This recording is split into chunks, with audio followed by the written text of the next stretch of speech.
subax anigoo taagan isgoyska Maanabolio 1992 ayaa waxaa ii muuqan waayay arday sita buug ama xiran dhar iskuul oo kala haya murugadii iyo walwalkii aan maalintaas Maanabolio ka qaaday ayaan ku garwaaqsaday in waxbarasho la'aanta darteed dhalinyaradu halis ku jirto dalkana halis ku tahay haddaan xal loo helin si aan u guto waajibka damiiriga ah iyo kan wadaninimo anoo madax bannaan waxaan go'aansaday in aan ka tago shaqo aan u hayay UN-ka una istaago badbaadinta jiilka mustaqbalka ee dalkeena dabley hubaysan oo deganayd sarti Maanabolio ayaan ka codsannay in ay noo banneeyaan daarta waxaa sidaas ku furnay iskoolka aan u bixinay Muqdisho Primary School dhowr jeer ayaan halis ku galnay oo nalagu soo weeraray iskoolka markii ugu dambeysay dableydiina soo weerartay waxay dibadda u soo saareen annaga iyo ardaydiiba nin saaxiibkay ahaa iskoolkana ila furay ayaa igu yiri yaan iskoolkan dhexdiisa lagu dilin waan dareensanaa halista saaxiibkay iga digay laakiin waxaa igala cuslayd rajabeelka ku dhici lahaa caruurtii iskoolka dhiganaysay haddii la xiri lahaa iskoolka intaan ka quusan lahaa mustaqbalka ardayda waxaan goostay in aan xal raadiyo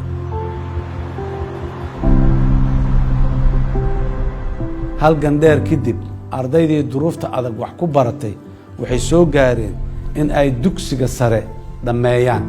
waxaa lagama maarmaan noqotay in ay helaan tacliin sare sidaas ayaan ku furnay macadka Simad September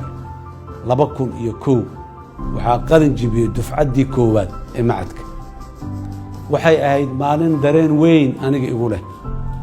guushii ardaydaas waa guusha hayaankii waxbarasho ee ka soo bilowday isgoyska Maanabolio waalidiinta ardayda iyo macallimiinta joogay goobta qalin jibinta way faraxsanaayeen anigase waxaa ii gaar ahaa walwal aan ka qabay shaqo la'aanta ku dhacaysa ardayda qalin jibisay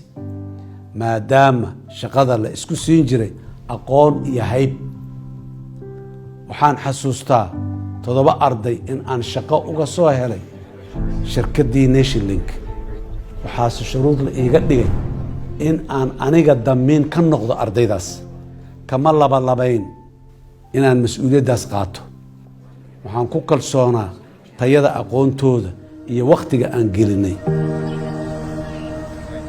barbaarinta ardayda waxaan ku barbarwaday shaqo cilmi baaris ah oo aan ku darsaynay daqarrada kala gaaray bulshada Soomaaliyeed iyo sidii loo dhayi lahaa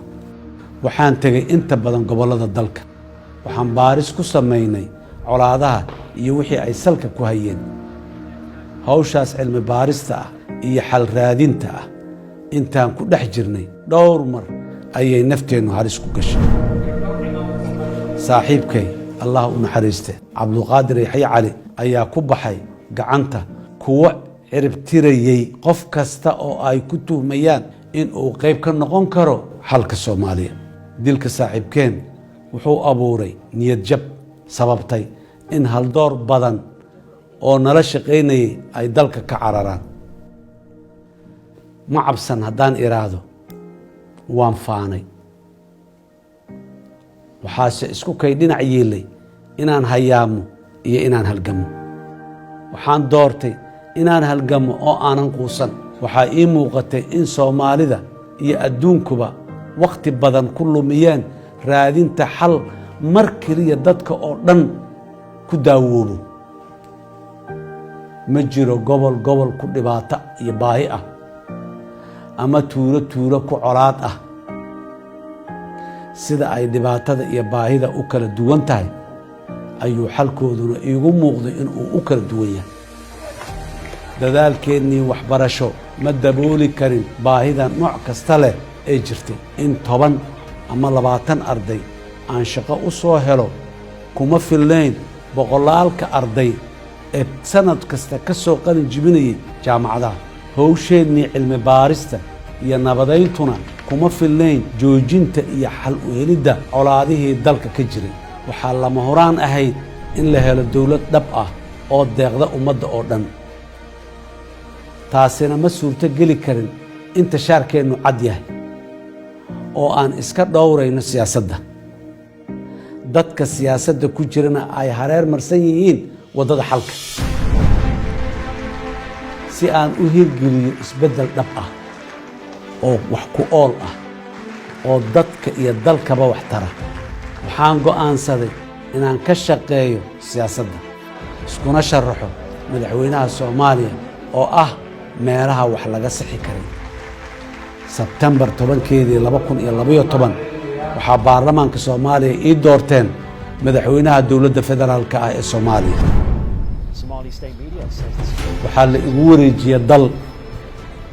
sabool ah, dowlad federaal ah oo aan banaadir dhaafsiisnayn, dowlad caasimadeeda in ka badan 60 isbaaro ay taalo, dal inta badan argagixisada ay haysato, dowlad aan miisaaniyad iyo bangi dhexe oo shaqeeya aan lahayn, dowlad aan xiriir diblomaasiyadeed la lahayn inta badan caalamka,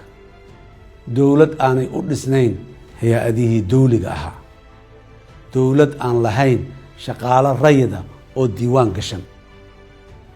dowlad ay wax kasta oo dowladu u baahnayd ka maqan yihiin. caqabadihii hor yaallay way badnaayeen. waxaanse diiradda saaray inaan dowladnimada hoos ka soo dhisno, annagoo shaqada siday u kala muhiimsan tahay u kala hormarinaynay. waxaan ku dhaqaaqnay fulinta heshiiskii bulsho ee ahaa hirgelinta nidaamka federaalka ah.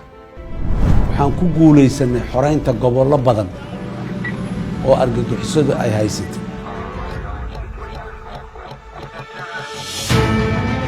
waxaan qaadnay isbaarooyinkii caasimadda dhex yiillay. waxaan diiwaan gelinay shaqaalihii rayidka ahaa. waxaan dib u howlgelinay hay-adihii maaliyadda sida bangiga dhexe. waxaan dejinnay miisaaniyaddii qaranka. waxaan dardar gelinay wadahadallada Somalilan oo aan u fududaynay adeegyadii uga xirnaa dowladda federaalka ah. waxaan soo celinay xiriiradii caalamiga ahaa. waxaan dejinnay siyaasad arrimo dibadeed oo ka madax bannaan collaysi, annagoo danta Soomaaliya ku raadinay iskaashi iyo diblomaasiyad. daadejintii awoodaha iyo maamulka federaalka ee aanu ku baahinay waddanka ayaa suurto geliyey 49 sano kadib in aanu Soomaaliya ka hirgelinno doorasho dadban oo ka dhacday meelo badan oo kala duwan. anigoo ka dhabaynay u saldhigidda siyaasadda xasiloon ayaan hirgeliyey doorasho hufan, daah furan, loo dhan yahay, loona siman yahay, oo la iiga guulaystay natiijadeediina aan aqbalay. shaqadii aanu ka qabannay qaran dhiska iyo haykalka dawliga ah waxaa ku yimiday dib u dhac. dalkuna wuxuu maanta marayaa siyaasad ahaan, amni ahaan, dhaqaale ahaan iyo diblomaasiyad ahaanba meel ka liidata meeshii aan uga tegey. Soomaaliya iyo dadka Soomaaliyeedba waxaa iga haysa laxajeclo qoto dheer.